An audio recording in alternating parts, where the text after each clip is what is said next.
So what time are we at? Thank you, everyone. Oh, it's 7:59 for joining us. We must be we're doing great. Where is our lobbyist at? Do you see him? Is he on? There He's you there. are. He just joined. Okay. Okay, good. Thank you, He, Doug. he just joined, Chair Adair. If I could ask folks to turn on their cameras if they're comfortable so that Chair Adair is able to see you on her gallery view. Oh, well, that's very nice of you. Since I think I should get a bigger laptop.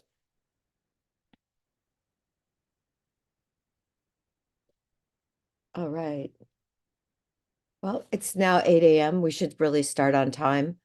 Okay, introductions in the room. Let's see. I see Senator Finley. Do you want to explain who you represent to the group?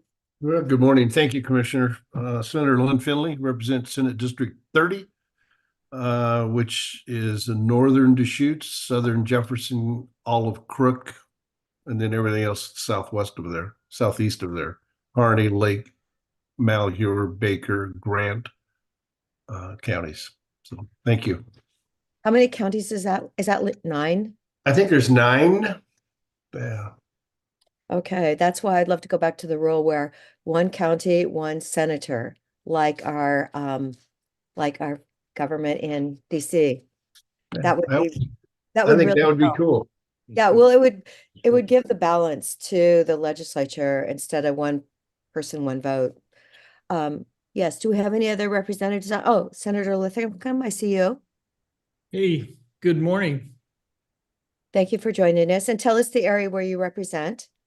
So southern Deschutes County, including the area basically south of Sun River and south, and all of Klamath County and the eastern portion of Jackson County. Right, thank you so much for joining us.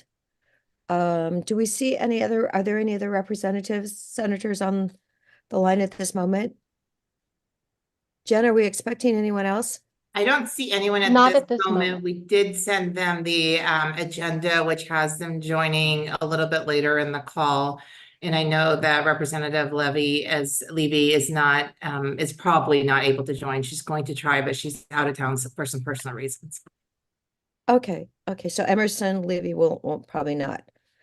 Okay, great. All right. Well, thank Chair you so Adair, my apologies for interruption. Senator Tim Knopp is joining. Oh, good. Senator Knopp. Oh. He is joining. He's on now? Or he will be joining? I do not see him on our screen yet. Oh, there he is. There it is. Okay, great. Senator Knopp, would you like to say a few words? We're just asking what area you represent.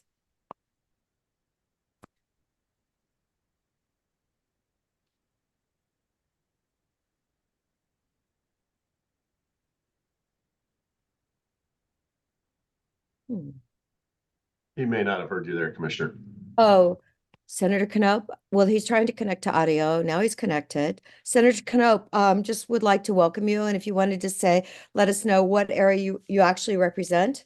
There you go. Thank you.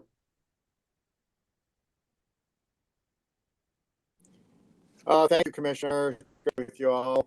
I represent Senate District 27, which includes the entire city of Bend, part of Redmond, mainly the southern part, Crest, Black Butte, Sisters, and some rural areas in between. Okay. Great. Thank you so much. All righty. We should now go to our legislative priorities. Jen, are you taking this over, or is Doug going to be working on this? Yeah, thank you, Chair. Doug is going to now introduce some of the legislative priorities that the commissioners have talked about. Doug, I'll turn the floor over to you. Great. Thank you very much. Senators, welcome. Looks like we got 10% of the Senate here. That's a pretty powerful bunch. That's great. Appreciate having you here. Just wanted to go over a couple things really quickly. First of all, I'm Doug Riggs on behalf of the Deschutes County. We are going to try to be as efficient as possible with these meetings in the next 6 weeks. We have 3 of them scheduled, so we won't do a meeting every week for you guys. We'll have internal meetings that you're welcome to join in the meantime, but we're gonna have 1 this week and then 2 more during the session. So I think you've been sent those calendar invites. So we'll try to be as efficient as possible. Today might take just a little bit longer because we want to go over some priorities that the commissioners have set and issues we're keeping a close eye on. But the goal is to get you in and out by 8:30, especially during the session. So hopefully that meets your needs. If there are different times or a different format that is best for you in a particular week, please let us know and we can adjust as well. So thank you very much.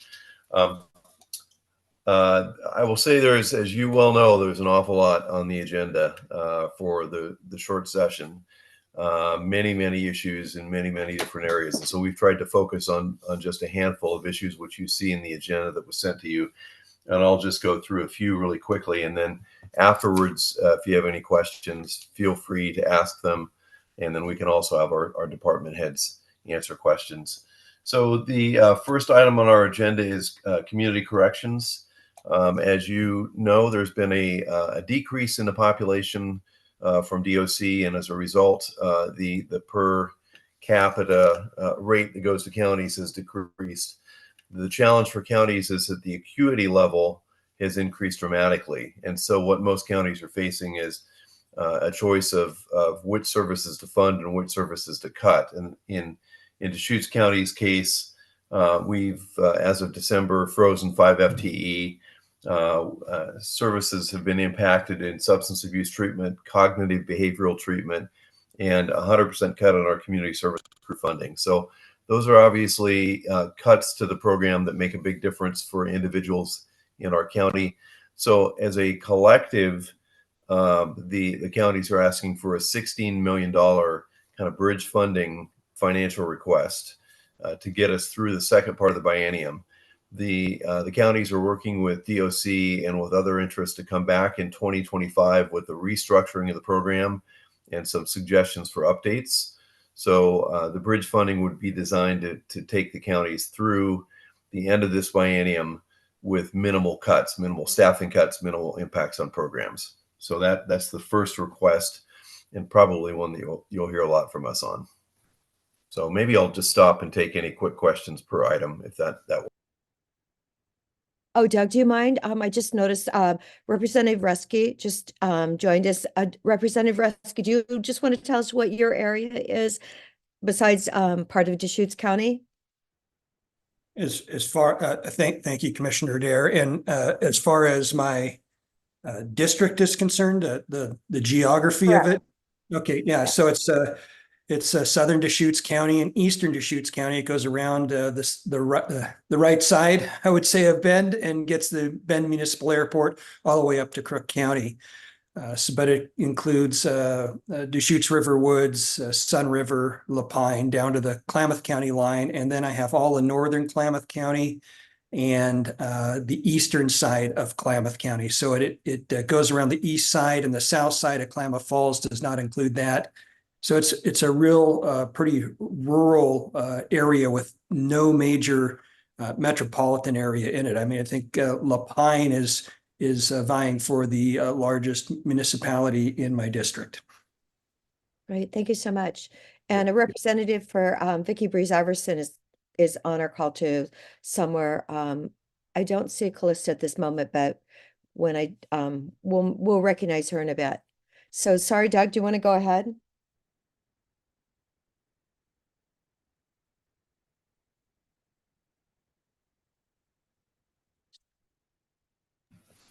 Yeah, sorry, I was having trouble finding my mute button. So community corrections is one of the first things we'll talk to you about. The second is behavioral health, and there are a number of topics that I could discuss that are of critical importance to Deschutes County and to other counties in the state regarding behavioral health. This tracks very closely with the various proposals on ballot measure 110. And I won't go into all of the details on the behavioral health requests. We will provide you with several one-pagers on key issues, but they're obviously sobering centers are a key. Programs with DOC, residential capacity is a big issue. But I really wanted to focus on the aid and assist issue. You certainly know the Mossman decision has had a significant impact on the number of individuals who are coming to counties for mandated services. So I believe that if I'm correct, that we've had a 400% increase in the number of individuals coming to the county with no parallel corollary funding increase. And this is a significant challenge for counties to be able to deal with this population that in past years would have been at the state hospital. So there's a $7.5 million statewide request that we're also joining and supporting for the aid and assist population. Again, it's not going to solve the problem permanently, but it's necessary to be able to address the immediate needs of the aid and assist population that we're facing in Deschutes County. So as I said, I'll probably send you some other one-pagers on other behavioral health issues, but this is one that jumps out. So, and lines up, in the realm of the community corrections, aid and assist, et cetera. So I'll stop and see if there are any questions on that particular request. Hi, Doug. Senator Finley has his hand raised. I do. Thank you. Thank you, Doug. Doug, you spoke about a $16 million community corrections ask. Is that statewide or is that Deschutes County? Thanks, Senator. Good clarification. Yes, both of these requests are the statewide request. So Deschutes County would receive only a portion of that money, but that small portion would be pretty important to the county. Thank you, because I have seen that number in some other locations, and I just wanted to make sure that it was. I assumed it to be statewide, but I wanted to get your verification. Thank you. Yeah, that's correct. We are at the table and discussing on a weekly basis with our colleagues at AOC and individual counties all of these requests. So we're really trying to make it trying to be consistent across the state. And Commissioner Commissioner Chang has DeBonne. his hand raised, and then Commissioner DeBonne. Okay, let's go ahead with Commissioner Chang. Yeah, I had a follow-on question to that. So with both of these statewide packages, 16 million or 7.5 million, Doug, do you have a sense of, or staff, do you have a sense of how much, what portion of that might be coming to Deschutes County? And then within the community corrections piece, yeah, I would love to hear even more detailed split on how much would go to the sheriff's office, jail functions versus to parole and probation within community justice.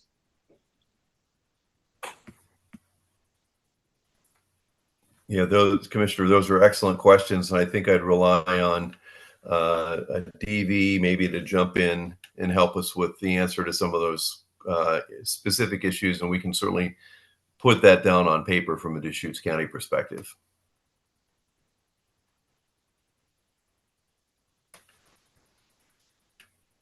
Is DV on? I don't see her. I don't believe DV's No. on. Yeah, I don't think she's DV's on. not on. Yeah, Commissioner, I'll make sure I follow up and we get that information circulated to the commissioners and to our legislators who are here today. Right. What Commissioner, about the 7.5 for aid and assist? Do we have a sense of what slice of that might be coming to support our work here? My understanding is that this is Holly Harris, Behavioral Health Director. My understanding is there will be a formula that's created, similar to how we've done for Mobile Crisis and others, that will be done collectively with the CMHPs across the state. We have a standard practice of this, so it's hard for me to say exactly how much will come to Deschutes, depending on how the formula actually plays out. it doesn't really sound like it will be enough. If 7.5 million divided. No, I mean, it's not gonna, I mean, the numbers just keep going up, but it would certainly help quite a bit. And we are gonna be likely participating in an additional pilot that's separate than these dollars that will be coming to the board to talk about. Right. Commissioner DeBonne. Good morning. I just wanted to, welcome the senators, but one of the high level things that come to mind when Doug was mentioning and the senator was asking about how it's going to break out or if it was a statewide ask, there's a lot of camaraderie at the Association of Oregon Counties right now. Gina Nickel, the director, is doing a great job. The meetings are well attended. So it's kind of a message for our senators, maybe even share that in the building if you're not seeing that yourself. There's, as I say, a lot of good folks working together and communicating openly at AOC. So hopefully that may be either a back channel or just a whole kind of feel for the legislature to pick up on is my message. Yeah, Commissioner, I would echo those comments. I'm in a lot of the work groups. There are 2 or 3 work groups every week that AOC is coordinating. They are very helpful. And I think in both of these cases, community corrections and aid and assist, as well as a lot of the behavioral health issues, there's a recognition that the amounts that we're asking for the statewide requests are not necessarily what we need or what would be ideal. But we recognize that during a short session, with uncertain future revenues, that we had to be realistic. So I think part of that played into it. And so what you'll see, I think, in both these areas is an ongoing effort to reform, restructure, and improve the programs in some way, shape, or form. And those will be in legislative requests and bills that we'll see in 2025. Okay. Thank you. I don't see any other hands raised at this moment. So, Commissioner, let me move on to C on our agenda, which is houselessness, homelessness. There's one key priority that the region is lining up behind, sponsored through Core 3. This is a $1.85 million request for improvements in safety and access in Redmond, outside of the Redmond Airport. This is in place of what would have been a Core 3 request of about $5 to $7 million. We're going to push that off because the governor has suddenly gotten a lot of interest in Core 3. So we're going to wait for the larger Core 3 request until 2025. And the beauty of this particular request is it helps several projects. It's a 3-for-1 or a 4-for-1. It would help future development in Core 3, but it also helps with providing access to Oasis Village and the RV park and other houseless programs that the county and the cities have planned in that area. So it really is there's a tremendous bang for the buck, so to speak, for this. On top of that, there are 3 housing bills, as you well know. There's the governor's housing bill, LC 19, which will be in the Senate Housing Committee. That is quite a large bill with many, many sections, including an automatic one-time UGB expansion tool for cities, but accountability offices, et cetera. There's a parallel House bill in the House being written by Representative Maxine Dexter. And then there's a Senate bill that will be in the same committee, obviously, as the governor's bill. So we don't yet know where all 3 of those bills will go. We are watching them very closely. Obviously, housing in Central Oregon and Deschutes County is a real challenge. But within that housing range, the $1.85 million request for 21st Street is one of our key priorities. And I see a couple hands up. Okay. Commissioner DeBonne? Yeah, just one more note on that ask. So it is a capital ask, but the economic development opportunity is huge also, because once you improve the 126, which is the fast freeway, you get a turn lane, you get some connectivity there. All of a sudden, Redmond can make a whole bottom corner of their town accessible and a lot better. So this is the stub off the highway, but it'll create an opportunity to connect to Antler if you just look at a map. And all of a sudden, it opens up all kinds of land. So it's just a huge opportunity, economic development and housing. So just show my excitement on that. And also, Representative, I'm sorry, I said good morning to the senators. I was saying all of our state legislators. Good morning. You are forgiven. Well, that was fast. I don't see any other hands up on my screen. Is there anybody else with their hand up? Jen? No, I don't see any other hand raises. Okay, great.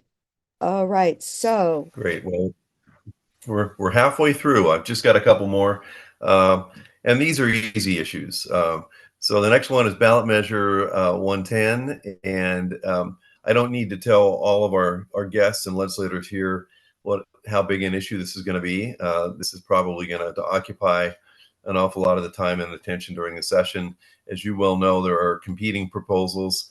What I think we'd say, and what I'm hearing from the AOC level in all the counties, is one of the really important things in this discussion and debate is that we don't lose sight of the important investments that have to be made in treatment. So whatever takes place at the misdemeanor, deflection, diversion level, is important. But whichever direction the legislature or the voters decide to go, ensuring that there are programs to be able to meet the needs of those who are substance abusers, addicted, or facing challenges in that area really need to occur. So there has been some rumor that the plan was to put everything into one package for an up and down vote. And then if that package went down, then counties would be faced with another year and a half until the summer of 2025 before the legislature came back and was able to allocate funding for many of those programs. So we would just urge you to urge your colleagues to make sure that at the end of the day on March 10th, that there is adequate funding for the kinds of services and resources that are so important to be able to address the needs of this population. Okay, we do have our district attorney. I don't know if Steve wants to say anything at this time. I know you've signed on 2 letters. Yeah, I agree with the funding point. I think that we need to have treatment funding in the as a backdrop to all of this. The problem with the current proposal, and I hope it's just a opening salvo, is that it kind of creates a Rube Goldberg machine. It's very complicated. I don't think it's going to work as proposed, and I think there also needs to be a more serious approach. It needs to be at least a Class A misdemeanor, in my opinion, for it to work, to be incentive for a drug addict to actually go to treatment. Thank you. Any other raised hands? Well, I do believe, Doug, that was a bit of an understatement. Your first comments. What about, and then of course we have water. Commissioner Chang. Oh, I'm sorry. Yes, I see Commissioner Chang. Yeah, Doug emphasized the theme of keeping investing in treatment. I also just want to emphasize that within AOC, within the policy bundle that the DAs, sheriffs, police chiefs, and LOC put forward, there's also been a tremendous amount of thought into criminal sentences really being structured as drivers to get people into treatment. This is not just about punishment. It's about how do you use a criminal sentence to get someone into treatment and through treatment and to recovery. And I hope that there's going to be a lot of debate and argument about the level of misdemeanor and what kind of criminal sentences we're talking about. But I hope that we can keep that in sight through the process, and also if we end up with I hope we end up with certain kinds of criminal sentences that connect people with treatment, and then to go back to Doug's original point. We need to invest in that treatment to be there, so that if we're driving all these people into treatment, they have a better chance of success in getting through that process.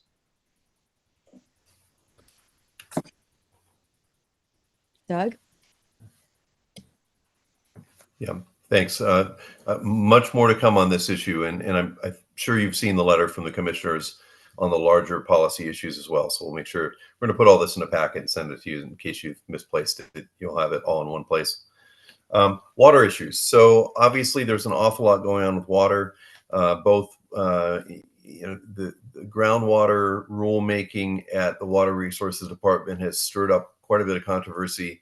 The department has gone back to the drawing board and scheduled 2 rules advisory committees. They had one last month. They have another scheduled for early February. At this point, I don't know anyone who we work with in the basin who's very happy with how the process has gone so far. I don't think anyone has decided exactly what to do, although a number of groups are urging a pause. I will say that I think that there is consensus in our basin that our local efforts and our collaborative efforts sitting around the table over the last 25 years have led to tremendous successes. Not that there's more to do, but the place-based planning, which is something the department has been emphasizing for 20 years, is an excellent opportunity to take advantage of the strengths of the basin and engage people at the table to identifying solutions to the problem. So more to come on this. The other thing I'd say is the commissioners and a lot of the cities raised the issue of juniper mitigation and the excess use of groundwater by junipers. 6 of the 7 projects funded by the measure that passed last June already are on the ground and beginning to plan for the spring remediation efforts. So tremendous progress being made by the soil and water conservation districts as a follow-on to that bill. Thank you for telling me that, because I'm looking out in my pasture and there isn't a drop of snow underneath the juniper trees that we didn't remove. So Commissioner DeBonne, I believe you had your hand up first. Commissioner Chang, you can go if you're ready there. Okay, well, just, yeah, the water collaborative, we just had an update in front of us. Basically, we are proactively doing place-based planning. So as I say, this is for our legislators again, and we've got a long history of bringing all the players to the table in this basin. Obviously, there's more work to do, but yeah, the Oregon Water Resources is taking a pretty big hammer across the state when we're really working hard in our basin. So just a little bit of information from my point of view. Commissioner Chang? Yeah, I just wanted to share, and I think this is looking towards the next long session. We do have a tremendous history of collaboration, and we've made a lot of progress with restoration of surface water flows, conservation of surface water so that there's more to go around. In fact, the groundwater mitigation program that we have in the Deschutes Basin really is it is oriented towards restoration of surface water flow and making more surface water available to the places where it's needed. But we do not. We are entering a new era in collaboration in the basin. Where we need to figure out how to save groundwater, to use groundwater more efficiently, to share it among the existing users, and certainly if there's going to be any groundwater for new users, we need to understand where that's going to come from, because our groundwater levels are declining. And as they are in many places around the state. So, I mean, I just want to emphasize, I understand why the Water Resources Department is trying to do a groundwater allocation rulemaking right now. And at the same time, I also understand that we will need to do, enter a whole new era of collaboration and work in the Deschutes Basin in order to effectively address declining groundwater levels in our region. And so I asked our legislators, as they look towards the next session, the long session, to be thinking about what you can do to support local communities in using groundwater more efficiently. So we can do more with what we've got. Thank you. And Doug, as you know, I actually have been calling all the well drillers And the responses I've gotten from 4 of them has been fascinating. So we should talk later. I want to acknowledge that Representative Prop is joined us also. I don't see him, but I heard he was on our call too. So thank you for joining us. Good Doug, morning. Thanks for having me. and you represent part of Bend, About 70% of Bend. Yep. 70%. Okay. Thank you for letting us know. Doug, do you want to go on to other issues then? Yeah, let me just finish up really quickly, and then we'll turn it over to our delegation for quick comments and an overview. There are many other issues that the county has an interest in. There are transportation issues. Long-term funding is a key for transportation. That'll be a 2025 issue. In the short term, there are right-of-way fee and permit fee issues that will come to you on. There are law enforcement bargaining unit issues. There are 2 bills dealing with expanding the bargaining units for law enforcement that are of interest to us. We'll get back to you on that. And then at some point, we've been told that this is not the right session for it, but maybe in 2025, there's a technical fix that we need for the ADU bill, as you recall, Senate Bill 644 that we passed last session. So we'll come back to you with a technical fix. So that's a quick overview of the agenda for this session. Again, community corrections, aid and assist, and the 21st Street are the 3 financial asks, but there are lots of policy issues that we've covered as well. So I think I'll stop there, and Commissioner Adair, maybe we can open it up for legislator comments, and then any comments from the staff as well. Okay. Senator Finley, since you joined us first this morning, do you want to have a couple comments from your point of view? You know, I agree with almost everything you said. This is going to be an interesting session. So I not to beat a dead horse up. I think Commissioner Chang's absolutely right on the groundwater issues. There's a major thing. That's a lot of work coming, and we've got to figure out how we study our water better.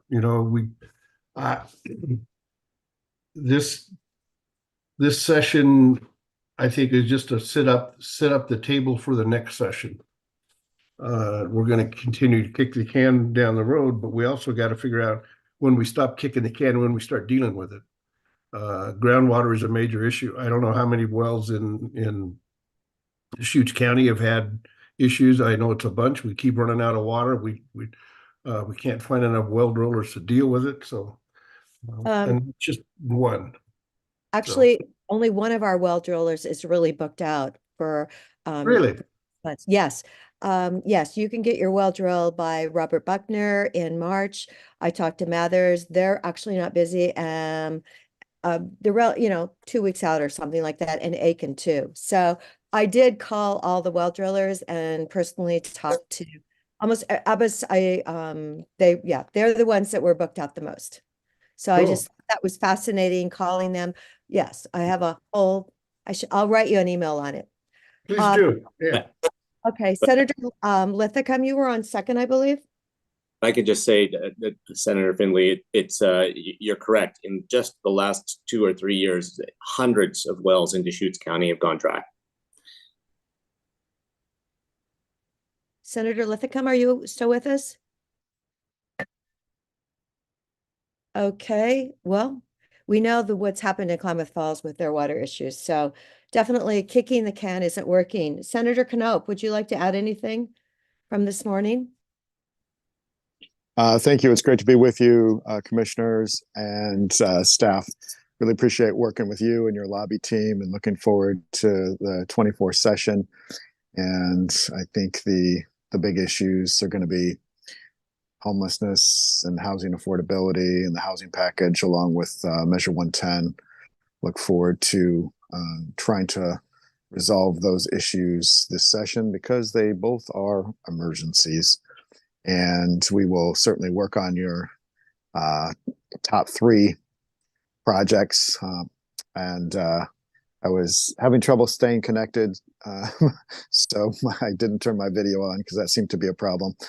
So I think somebody forgot to pay the internet bill around here at the Capitol. I'm not 100% sure, but anyway, thank you all for engaging and having this conversation. Really appreciate it. Thank you, Senator Knopp. Senator Linthicum, I see you now. Are you able to make a few comments? You bet. Thanks. And there's really not a lot to add. For a long time, I've been recommending that if we're not going to store water in snowpack, we should store water in reservoirs. And if everybody has this fear of global warming and less cold weather, even though a couple of weeks ago we were all freezing our tails off, and Bend had more snow than they've seen in a long time in a single dump, we should be focused on reservoirs and restoring the groundwater through natural filtration and whatnot versus just letting this precious water run out into the salty Pacific. As many of you know, here in the southern Klamath area, the 4 dams on the Klamath River are being removed. 2 of them are already down. The third one's being drained right now, that reservoir, and we will return to our pre-colonial days. And I'll just give you a little bit of advice. Pre-colonial agriculture isn't as productive as our modern agri-industrial complex.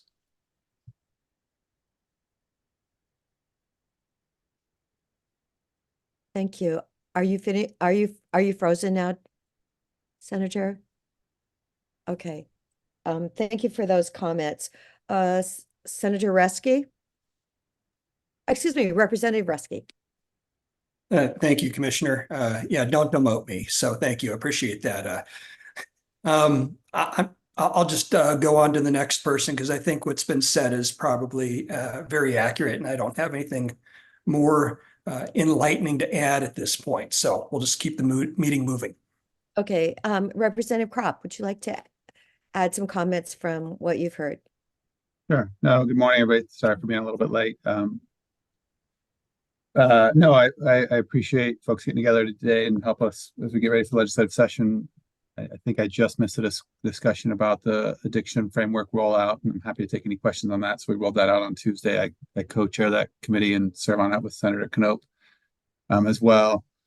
There's a budget framework that we're going through in that process about how we're going to make investments in our addiction infrastructure.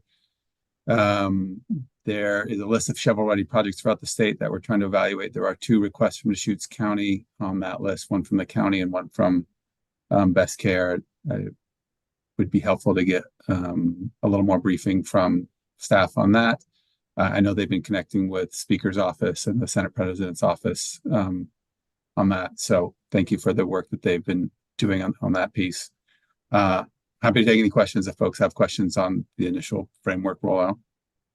Okay, we sent a letter with endorsing the LOC 11 proposals, and as DA Gunnels just mentioned, I personally feel that the Class A misdemeanor is a much better way to go than the Class C.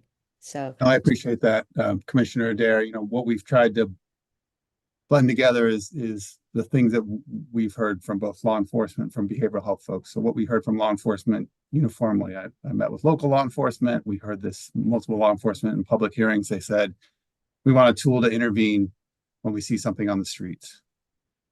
And we don't want to be taking people to jail.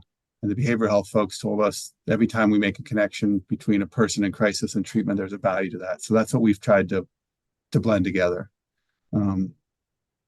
Nobody has explained to me, well, that's what we've tried to blend together, those things that we're hearing both from law enforcement, and I've heard that from law enforcement across the state, that same exact sentiment, both in public and private, and heard the same thing from public health folks. So that's what we're trying to blend together. And we're talking about folks who are in possession of small amounts of drugs. So that's the approach we're taking, or that's the approach we're proposing at this point.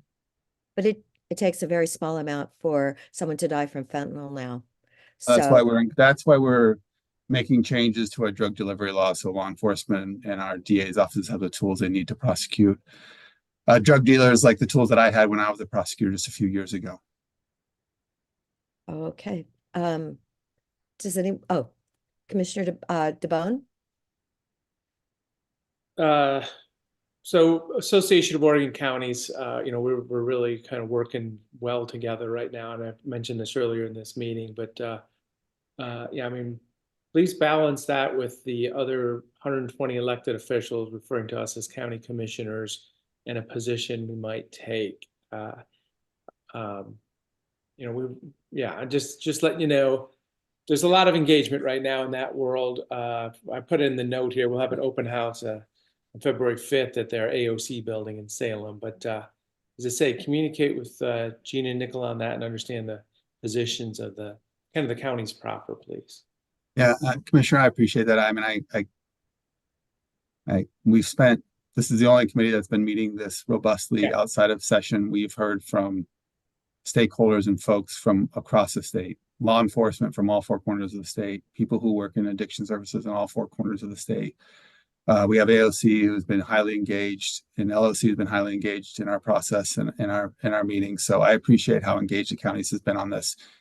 Counties as our behavioral health and public health providers in our communities play a critical role in tackling the addiction crisis, and we're trying to make sure that you have the tools that you need to help folks in our community and throughout the state.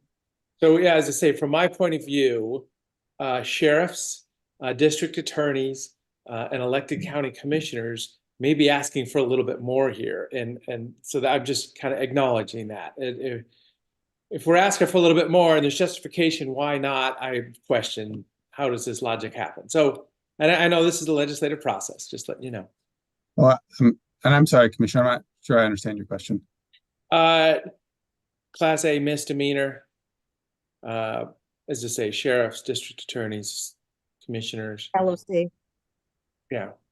So from what I'm seeing, it just looks like a lot more saying, hey, let's start off with this so we can negotiate it back. And, the legislative majority is coming from the other direction. But so I would put this out. This is a proposal in a framework. And like I said, we've tried to take into consideration.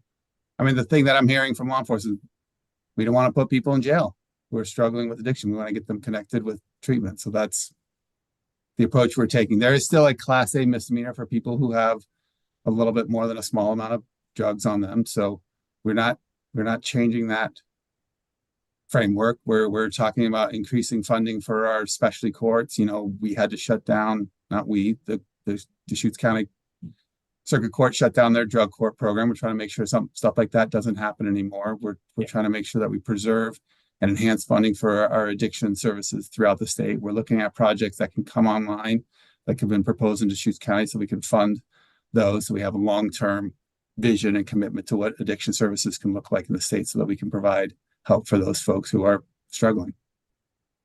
Thank you. They have to want to have the help, and that's the issue. Commissioner Chang?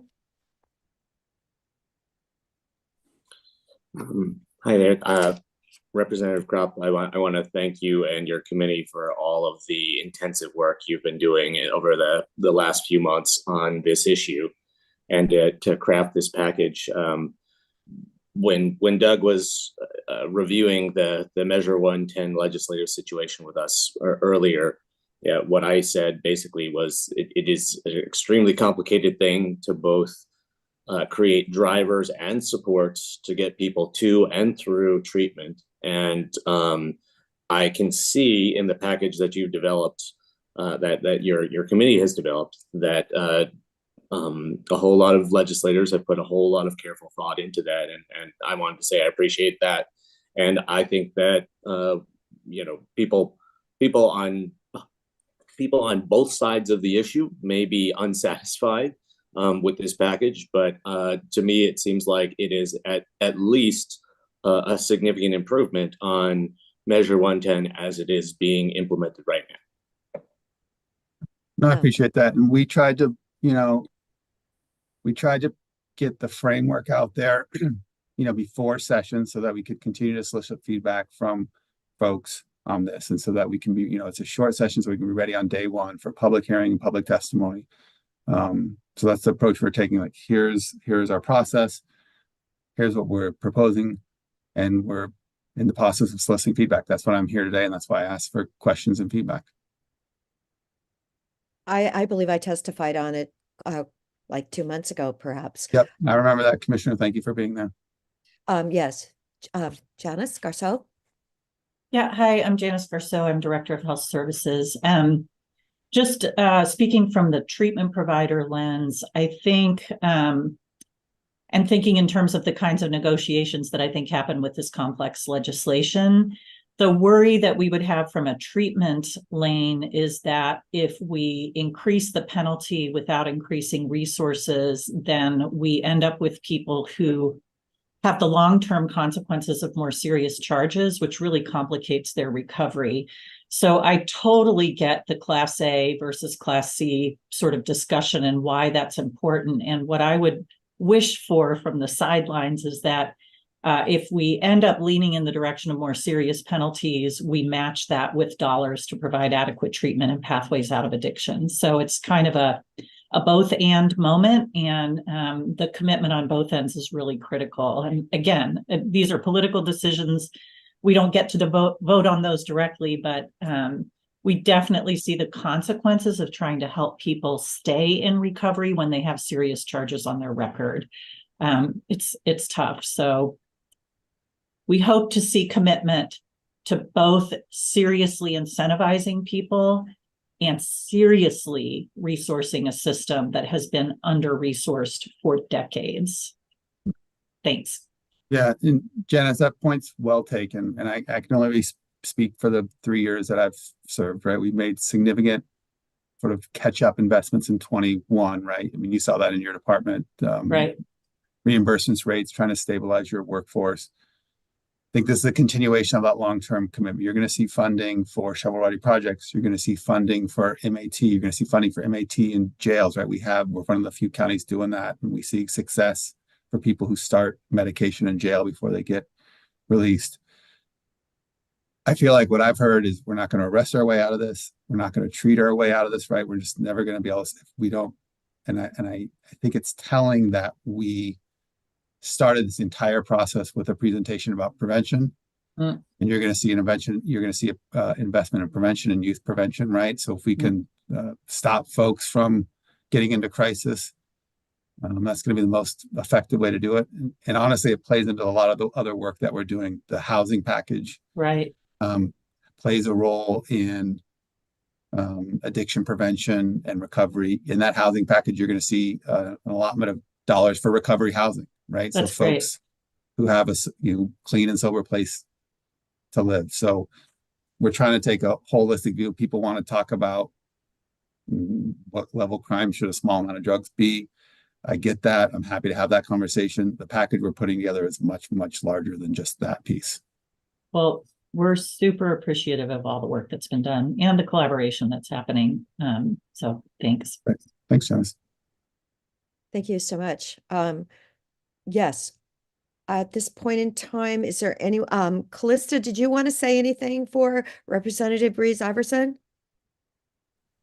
Thank you for asking. No, I was mostly here to listen to make sure she didn't miss anything. The only question that I had is if anybody has a firm count on the actual number of shelter beds in Deschutes County, and if even better, if they're broken down by low barrier to high barrier.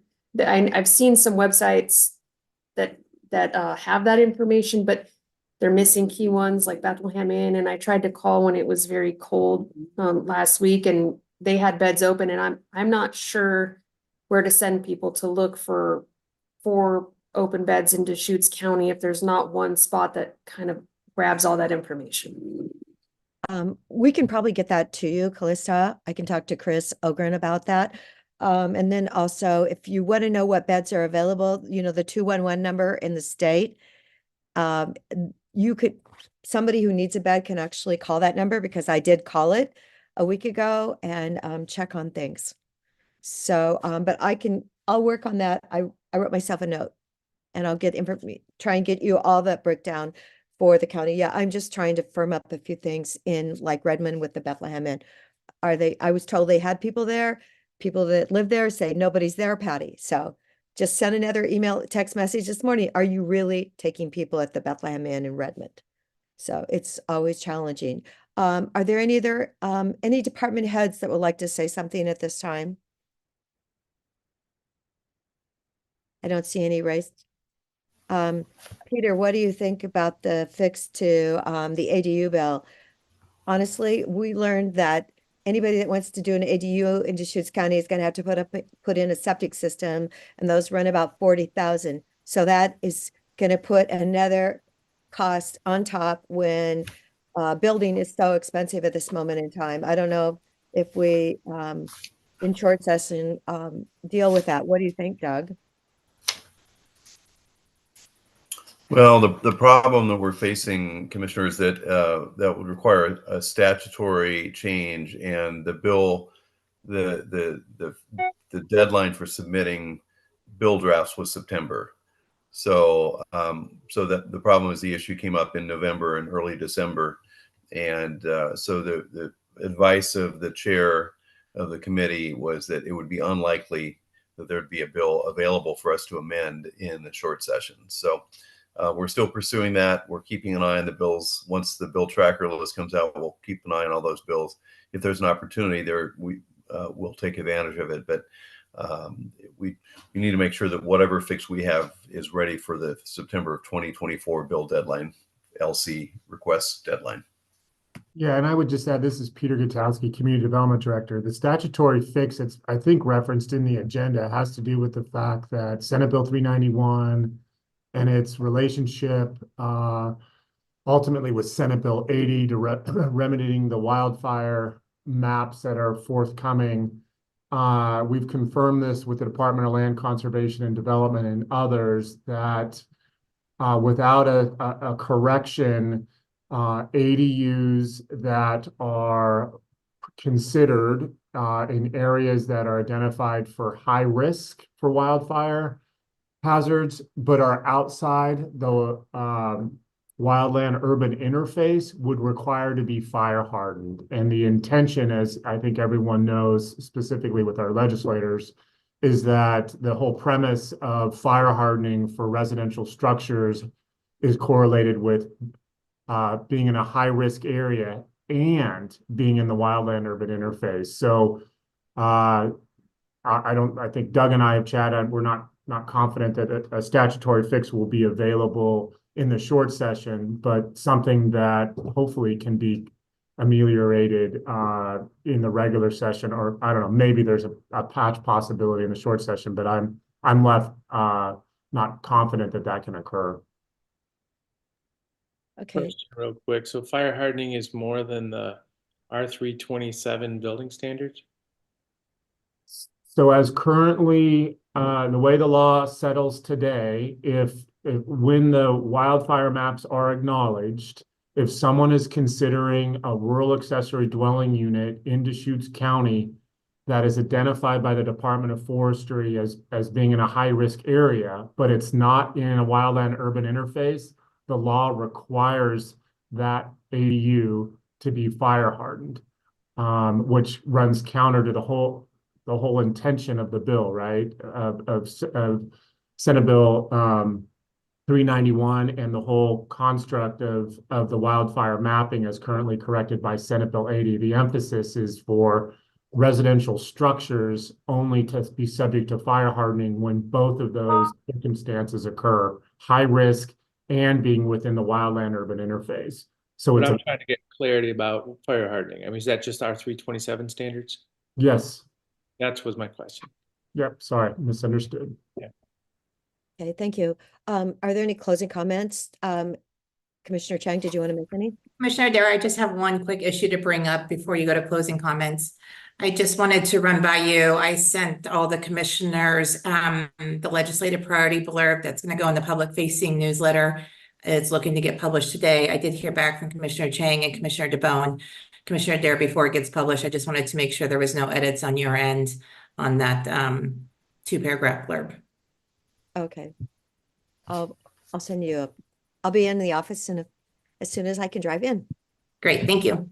Well, and it's pretty simple. Basically, our legislative priority list on our agenda today, it's changing the word water issues to groundwater issues. And so it's really the list, the bullet items of our agenda published today. Yeah, and it was the same bullet item from the leadership and presentation as well. Okay, no, that's fine. Okay, great. Thank you. Oh, let's see, Doug, did you want to go first and then Commissioner Chang? Yeah, let Commissioner Chang go first because I've just had some follow-up thank you. administrative issues. Yep. Hi, Commissioner Chang. I just really wanted to quickly flag for Peter.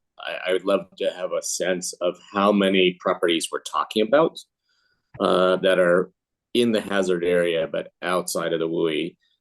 Because if it's, you know, if it's a lot of properties, then the urgency of working on this is higher. And if it's a very small number, then the urgency is, you know, it is what it is. So flagging that for kind of future analysis. Thank you, Peter. Did you get that? Doug? Yeah, just before we get out of here, just a reminder, we'll do 2 more of these. Jen, do you want to remind us of the date for the legislators to join us? I sure can. The legislatures have been invited to join us on February 9th and February 23rd. Great, thanks very much. And hopefully the next one, since we've gone through in detail the priority list, the next ones will move a little quicker. And what we'll do is we'll give any quick county updates of the next one and then immediately turn it over to our legislators for updates. So this was a little kind of reversed in the process because we wanted to make sure that you had a chance to see our legislative priority list. If you have any questions, you know how to find us. Please get a hold of us. Either the county staff, the commissioners, or myself, or Corey, who works with me. We'd be happy to get you any information you need. And I guess we'll see you in the Capitol in about a week and a half. February 5th. Yes, thank you all. Thank you all for joining us. Have a